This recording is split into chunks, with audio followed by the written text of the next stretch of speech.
Hello guys, this is Bhushan Gaikwad. Again आप सभी का स्वागत है फिर एक बार इस नए वीडियो लेक्चर में। और दोस्तों, अभी हम बात करने वाले हैं प्रॉपर्टीज ऑफ हार्मोन्स के बारे में और mechanism of action of hormones के बारे में। तो आइए सबसे पहले देखते हैं प्रॉपर्टीज ऑफ हार्मोन क्या क्या है, क्या क्या कैरेक्टरिस्टिक जो है वो हार्मोन हमारी बॉडी में शो करते हैं। तो बेसिकली हार्मोन्स हम देखते हैं केमिकली मैसेंजर्स होते हैं। तो these are the chemical messengers, ठीक है, these act as a chemical messengers.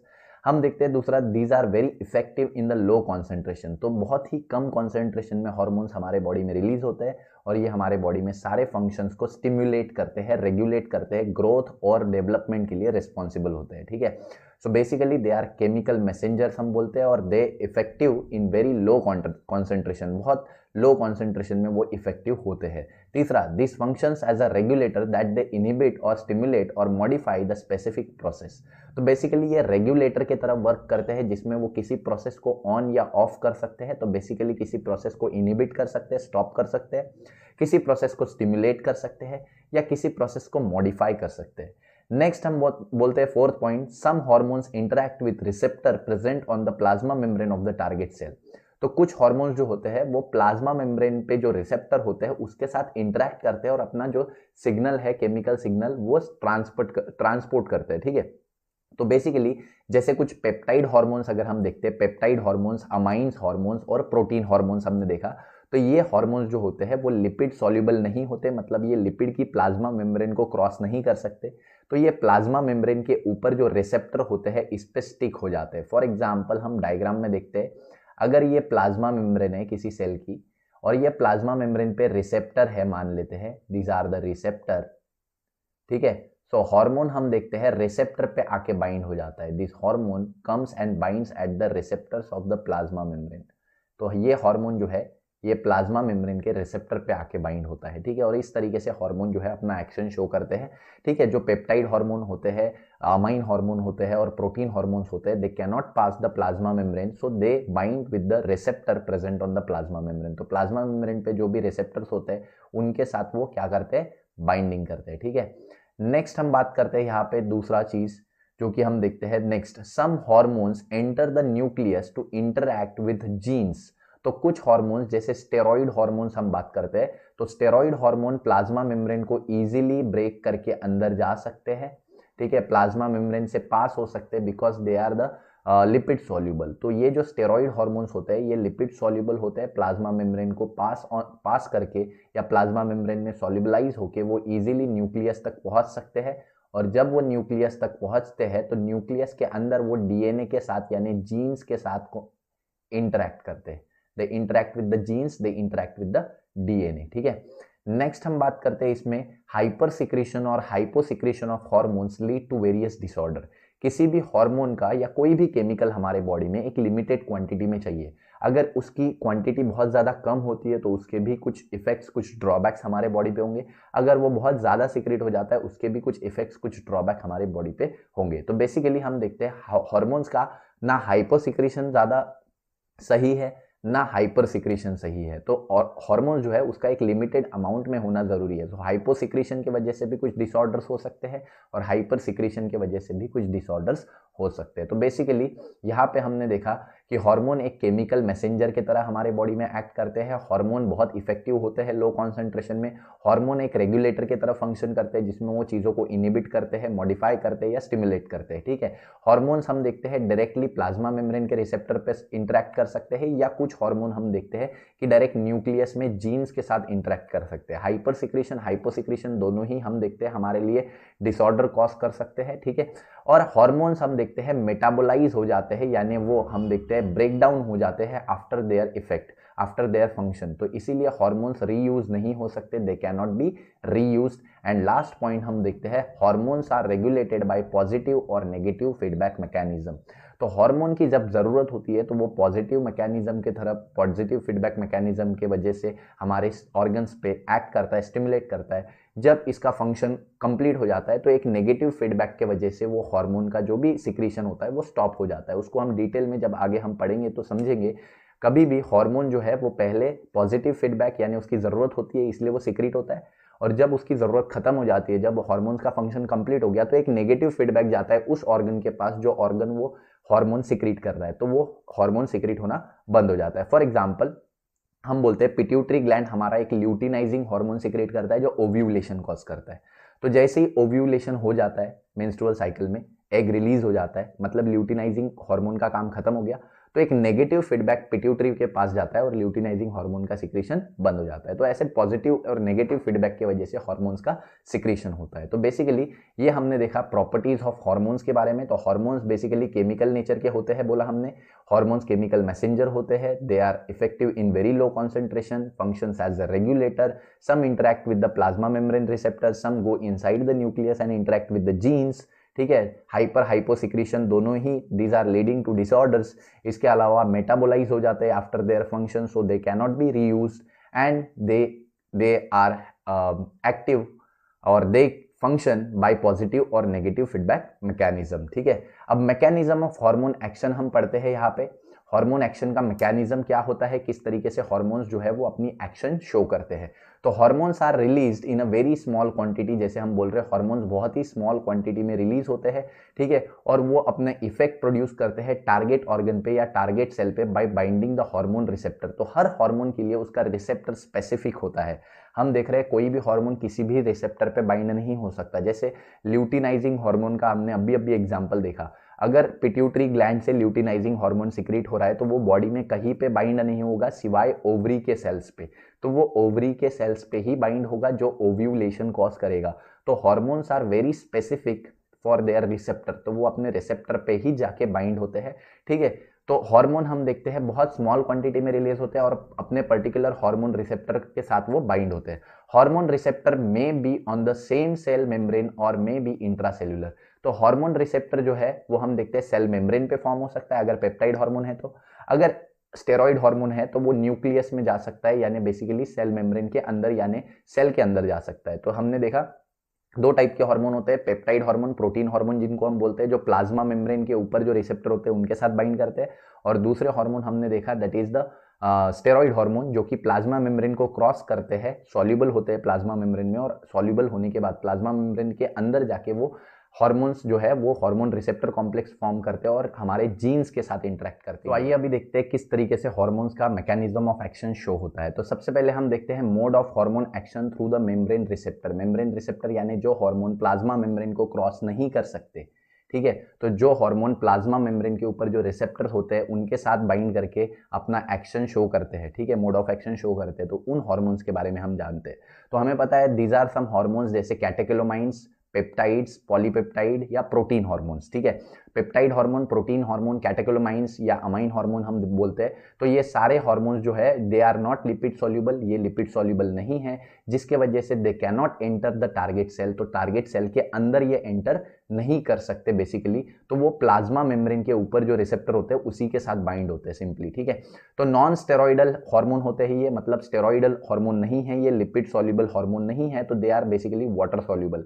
So they are non steroidal and water soluble hormones. ठीक है, they interact with the surface receptor. Surface receptor यानी जो प्लाज्मा मेम्ब्रेन के सेल सरफेस पे जो receptor है उसके साथ वो इंटरैक्ट करते हैं और एक इनिशिएट करते हैं मेटाबॉलिक एक्टिविटी, मतलब एक मेटाबॉलिक रिएक्शन प्रोसेस को ये इनिशिएट करते हैं। जब ये मेटाबॉलिक प्रोसेस इनिशिएट होती है तो यहाँ पे ये जैसे ही एक हार्मोन कॉम्प्लेक्स, हार्मोन और रिसेप्टर का जो कॉम्प्लेक्स बनता है, तो ये कॉम्प्लेक्स एक एंजाइम रिलीज करता है जिसको बोलते हैं एडिनिलेट साइक्लेज। ठीक है, तो एडिनिलेट साइक्लेज एक एंजाइम रिलीज होता है, ये एंजाइम आगे जाके साइक्लिक एएमपी फॉर्म करता है from ATP. So this enzyme forming cyclic AMP from ATP. ठीक है, एटीपी यानी एडिनोसिन ट्राइफॉस्फेट से एक साइक्लिक एएमपी एक प्रोडक्ट बनाता है और ये साइक्लिक एएमपी एक कैस्केड रिएक्शन शो करता है। कैस्केड जहां पे एक चीज दूसरे को एक्टिव करती है, दूसरे तीसरे को एक्टिवेट करती है, तीसरा चौथे को एक्टिवेट करता है और इस तरीके से सेल के अंदर जो भी फंक्शन होना है वो फंक्शन परफॉर्म हो जाता है। तो बेसिकली यहाँ पे हम देखते हैं कि यहाँ पे इसका सिंपल मैकेनिज्म है, इस डायग्राम से हम समझ सकते हैं। फॉर एग्जांपल ये जो आप डायग्राम देख रहे होंगे, इस डायग्राम में ये हार्मोन जो है दैट इज एफएसएच, ये पिट्यूटरी ग्लैंड ने सिक्रीट किया है। पिट्यूटरी ग्लैंड से ये हार्मोन अब ब्लड के थ्रू किसके पास आया, ओवरी के पास आया मान लेते हैं।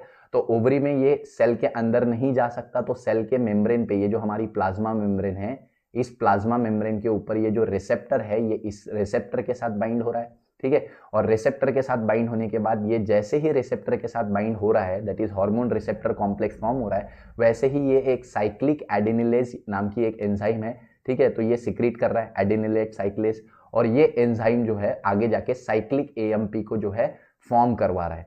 साइक्लिक एएमपी एटीपी से फॉर्म होता है। ये साइक्लिक एएमपी एक कैस्केड रिएक्शन शो करता है जिसको हमने बायोकेमिकल रिस्पॉन्स बोला है।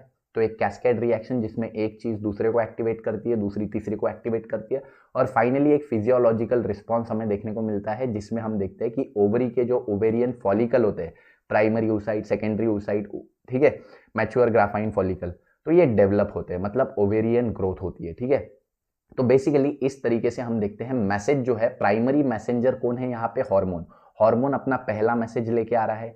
ये हार्मोन अपना पहला मैसेज यहाँ पे रिसेप्टर के साथ शेयर कर रहा है, तो रिसेप्टर के वजह से यहाँ पे एक सेकेंडरी मैसेंजर एक्टिवेट हो रहा है जिसको हमने बोला है साइक्लिक एएमपी। तो साइक्लिक एएमपी को यहाँ पे हम सेकेंडरी मैसेंजर बोलेंगे। ठीक है, और ये सेकेंडरी मैसेंजर आगे जाके फिजियोलॉजिकल रिस्पॉन्स शो कर रहा है। ठीक है, तो ऐसे हम देखते हैं यहाँ पे डिफरेंट सेकेंडरी मैसेंजर जो है साइक्लिक एएमपी के अलावा भी दूसरे सेकेंडरी मैसेंजर यूज हो सकते हैं।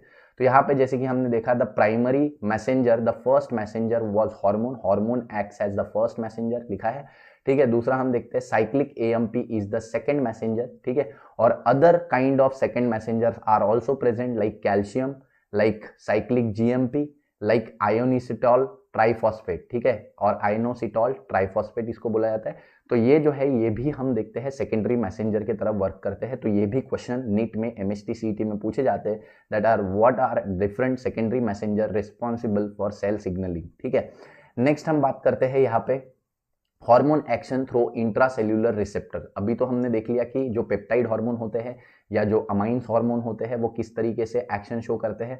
अब दूसरे हार्मोन हमारे बॉडी में देखने मिलते हैं, स्टेरॉइडल हार्मोन। ये फैट सोल्यूबल होते हैं, तो ये बेसिकली लिपिड की जो प्लाज्मा मेम्ब्रेन है उसको पास करते हैं और अंदर एंट्री लेते हैं। ठीक है, जिसके वजह से हम देखते हैं कि वो सीधा जीन्स के कांटेक्ट में आते हैं और जीन्स के फंक्शन को अल्टर करते हैं। ठीक है, तो वो देखते हैं स्टेरॉइडल हार्मोन हम देखते हैं जैसे कि थायराइड हार्मोन, टेस्टोस्टेरोन, ईस्ट्रोजन, ये जो हार्मोन्स होते हैं ये लिपिड सॉल्युबल होते हैं। ठीक है, and they easily pass through the plasma membrane. ये प्लाज्मा मेम्ब्रेन से बहुत इजीली पास हो जाते हैं इनसाइड द टारगेट सेल, बहुत इजीली, और सीधा साइटोप्लाज्म से होते हुए न्यूक्लियस के कांटेक्ट में आते हैं। So they bind the specific intracellular receptor protein. तो सेल के अंदर जो रिसेप्टर होते हैं इनको इंट्रासेल्यूलर रिसेप्टर बोलेंगे क्योंकि अब ये सेल के अंदर है। तो इंट्रासेल्यूलर रिसेप्टर प्रोटीन के साथ ये बाइंड करते हैं और हार्मोन रिसेप्टर कॉम्प्लेक्स बना लेते हैं। ठीक है, दैट एंटर्स द न्यूक्लियस। अब ये हार्मोन रिसेप्टर कॉम्प्लेक्स जो है न्यूक्लियस के अंदर एंटर होता है, और हार्मोन रिसेप्टर कॉम्प्लेक्स हम देखते हैं बाइंड होता है at specific regulatory site of DNA. तो डीएनए के एक पर्टिकुलर साइट पे जाके ये हार्मोन रिसेप्टर कॉम्प्लेक्स बाइंड होता है और जीन के एक्सप्रेशन को रेगुलेट करता है। हमने लेसन 2 में पढ़ा है, that is molecular basis of inheritance में हमने पढ़ा है कि किस तरीके से जीन एक्सप्रेशन होता है। ठीक है, तो जीन हम देखते हैं जब ट्रांसक्रिप्शन होता है जीन का तो आरएनए बनता है, एमआरएनए से प्रोटीन बनता है, और प्रोटीन बनता है तो कैरेक्टर एक्सप्रेस होता है। सेम यहाँ पे वही चीज हो रही है कि डीएनए पे जाके बाइंड कर रहा है, तो डीएनए को ये एक्टिवेट कर रहा है, यानी डीएनए का ट्रांसक्रिप्शन शो करवाएगा जिससे एमआरएनए बनेगा, एमआरएनए से प्रोटीन बनेगा और कैरेक्टर शो होगा। ठीक है, अगर उसको स्टिमुलेट करना होगा, अगर उसको इनिबिट करना होगा, स्टॉप करना होगा, तो वो ट्रांसक्रिप्शन होने नहीं देगा, जिससे ये पूरी प्रोसेस नहीं शो होगी, कैरेक्टर स्टॉप हो जाएगा, इनिबिट हो जाएगा। तो इस तरीके से हम देखते हैं ये जो हार्मोन्स होते हैं, ये हार्मोन्स हम देखते हैं कि लिपिड बाइलेयर को क्रॉस करते हैं, सेल के अंदर जाते हैं, इंट्रासेल्यूलर रिसेप्टर के साथ बाइंड होते हैं, उसके बाद एंटर करते हैं इनसाइड द न्यूक्लियस, और न्यूक्लियस को डीएनए में ये एक्टिव रेगुलेटरी साइड में ये बाइंड होते हैं डीएनए के साथ। ठीक है, अब activated gene transcribe mRNA which directs the protein synthesis and enzymes in the cytoplasm. तो सिंपल सी बात है, अब क्योंकि वो डीएनए के एक्टिव साइट पे बाइंड हुआ है तो वो ट्रांसक्रिप्शन शो करवाता है जिससे एमआरएनए बनता है, और एमआरएनए से हम देखते हैं फाइनली प्रोटीन बनता है, एंजाइम्स बनते हैं, जिसके वजह से कैरेक्टर एक्सप्रेस होते हैं। Action of lipid soluble hormone is slower but long lasting. तो ये जो लिपिड सॉल्युबल हार्मोन होते हैं इनका एक्शन काफी स्लो होता है पेप्टाइडल हार्मोन से। ठीक है, बट ये लॉन्ग लास्टिंग होता है। ठीक है, काफी लंबे समय तक चलता है। तो हमने देखे दोनों टाइप के हार्मोन, पहले पेप्टाइडल हार्मोन हमने देखे, अमाइंस हार्मोन हमने देखे, जो कि बेसिकली डायरेक्टली सेल मेम्ब्रेन पे ही रिसेप्टर के साथ कांटेक्ट करते हैं। अब इस डायग्राम में हम देख सकते हैं कि स्टेरॉइडल हार्मोन कैसे कांटेक्ट अपना फंक्शन परफॉर्म करते हैं। तो स्टेरॉइडल हार्मोन जैसे ईस्ट्रोजन हम देख रहे हैं यहाँ पे, ये हार्मोन ईस्ट्रोजन ये ओवरी सिक्रीट करती है, ठीक है। तो ये हार्मोन अब आके हम देखते हैं यूटेरस के वॉल पे, यानी जो हमारे फीमेल रिप्रोडक्टिव सिस्टम में जो यूटेरस के सेल्स होते हैं उस पर किस तरीके से रिएक्ट करता है। तो ये हार्मोन क्योंकि लिपिड सोल्यूबल है तो ये यूटेरस की प्लाज्मा मेम्ब्रेन को क्रॉस करके अंदर जा रहा है। अंदर जाने के बाद वो प्रोटीन के साथ यानी रिसेप्टर के साथ बाइंड हो रहा है और प्रोटीन रिसेप्टर कॉम्प्लेक्स बना रहा है, ठीक है। प्रोटीन और हार्मोन का ये जो कॉम्प्लेक्स है, ठीक है, हार्मोन रिसेप्टर कॉम्प्लेक्स, ये फॉर्म हो रहा है। ये कॉम्प्लेक्स अब जा रहा है न्यूक्लियस के अंदर और डीएनए के एक्टिव रेगुलेटरी साइट पे ये बाइंड हो रहा है। जब ये एक्टिव रेगुलेटरी साइट पे बाइंड होगा तो ये क्या फॉर्म करवाएगा, ये अपने जीनोम से डीएनए से एमआरएनए बनवाएगा, एमआरएनए से प्रोटीन बनेगा, प्रोटीन से कैरेक्टर बनेगा और कैरेक्टर मतलब हमारे बॉडी में एक पर्टिकुलर कैरेक्टर एक्सप्रेस होगा, कोई ना कोई एक कैरेक्टर एक्सप्रेस होगा। जैसे यहाँ पे हम देखते हैं physiological response that is tissue growth and differentiation. तो यूटेरस की जो सेल्स होते हैं वो ग्रो होने लगते हैं, एंडोमेट्रियल लाइनिंग ग्रो होने लगती है और इसके वजह से हम देखते हैं एंडोमेट्रियम थिक होने लगता है, मतलब प्रेगनेंसी के लिए यूटेरस खुद को प्रिपेयर करने लगता है, ठीक है। तो ये बेसिकली हार्मोन्स का एक्शन होता है, that is the two type of action हमने देखा। एक तो हमने देखा एक्स्ट्रा सेल्यूलर एक्शन, किस तरीके से सेल के बाहर से सेल सरफेस रिसेप्टर के साथ हार्मोन बाइंड होता है और सेकेंडरी मैसेंजर के मदद से ये अपना काम कैरी आउट करता है। और यहाँ पे हमने देखा स्टेरॉइडल हार्मोन के एक्शन में यहाँ पे किसी सेकेंडरी मैसेंजर की जरूरत नहीं होती। तो आपको याद रखना है कि सेकेंडरी मैसेंजर की जरूरत कौन से केस में होती है, दैट इज पेप्टाइडल हार्मोन के केस में होती है, ठीक है। मेम्ब्रेन रिसेप्टर के जो हार्मोन्स होते हैं उनमें सेकेंडरी मैसेज की जरूरत होती है, लेकिन जो हमने अभी देखा इंट्रासेल्यूलर रिसेप्टर या स्टेरॉइडल हार्मोन का जो एक्शन है उसमें सेकेंडरी मैसेंजर की कोई जरूरत नहीं होती है। कौन कौन से सेकेंडरी मैसेंजर होते हैं हमने देखा है, that is calcium, cyclic AMP, cyclic GMP, inositol triphosphate. तो ये सारे बेसिकली सेकेंडरी मैसेंजर्स है और हमने हार्मोन्स के प्रॉपर्टीज को भी डिटेल में डिस्कस कर लिया है। आई होप ये वीडियो लेक्चर आपको अच्छे से समझ में आ चुका होगा। अगर कोई भी दिक्कत, डाउट, क्वेरीज, डिफिकल्टी होती है तो कमेंट सेक्शन में आप मुझे पूछ सकते हैं, ठीक है। तो ऐसे ही ज़िंदगी के मज़े लेते रहिए, खुश रहिए और हमारे चैनल को सपोर्ट करते रहिए। चैनल पर नए होंगे तो लाइक कर दीजिए, ठीक है, सब्सक्राइब कर दीजिए और बेल आइकन को प्रेस कर दीजिए। तब तक के लिए थैंक यू वेरी मच।